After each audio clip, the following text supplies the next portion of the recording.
video kali ini kita akan membahas materi tentang perdagangan internasional. Perdagangan internasional adalah proses pertukaran barang dan jasa antara dua negara atau lebih dengan tujuan mendapatkan keuntungan atau laba. Perdagangan tidak hanya dilakukan dalam suatu negara, tetapi ada juga yang dilakukan antar negara. Perdagangan antar negara terdapat barang-barang keluar dan masuk dari suatu negara ke negara lain. Artinya, negara yang kelebihan barang akan mengirimkan barangnya ke negara lain. Mengirimkan atau menjual barang ke negara lain disebut dengan ekspor. Negara pelaku ekspor disebut dengan eksportir. Sedangkan masuknya barang dari negara lain disebut impor. Negara pelaku impor disebut importir.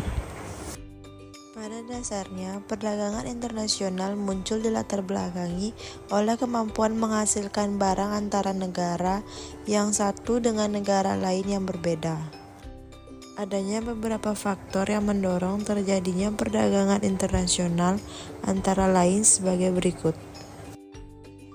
A. Perbedaan sumber daya alam yang dimiliki oleh setiap negara.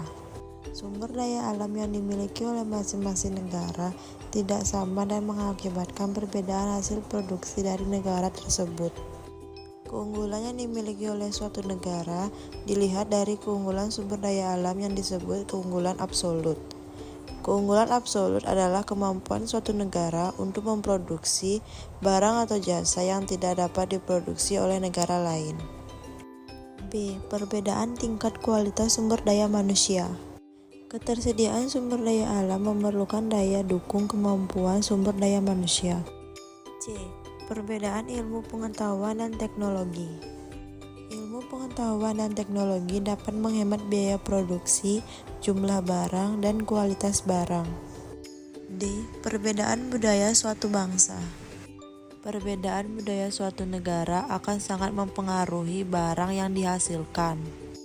E. Perbedaan lain yang mempengaruhi perdagangan internasional yaitu perbedaan harga barang, perbedaan upah dan biaya produksi, serta perbedaan selera. 3. Manfaat dan hambatan perdagangan internasional, di antaranya yaitu 1. Setiap negara dapat memenuhi kebutuhan akan barang dan jasa. 2. Setiap negara dapat menciptakan spesialisasi produk yaitu membuat barang produksi yang khusus. 3. Penduduk dari negara yang melakukan perdagangan akan mendapatkan barang dengan mudah dan harga murah. 4. Mendorong kegiatan produksi. 5. Setiap negara dapat meningkatkan hubungan persahabatan antar negara.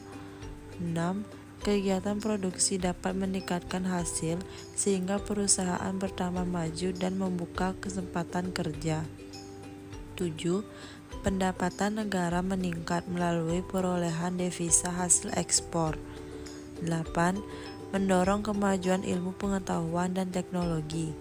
9. Mendorong pertumbuhan ekonomi dan menyerap banyak tenaga kerja. Hambatan perdagangan internasional yaitu kebijakan pemerintah untuk melindungi produksi dalam negeri. Kebijakan untuk melindungi produksi dalam negeri disebut proteksi.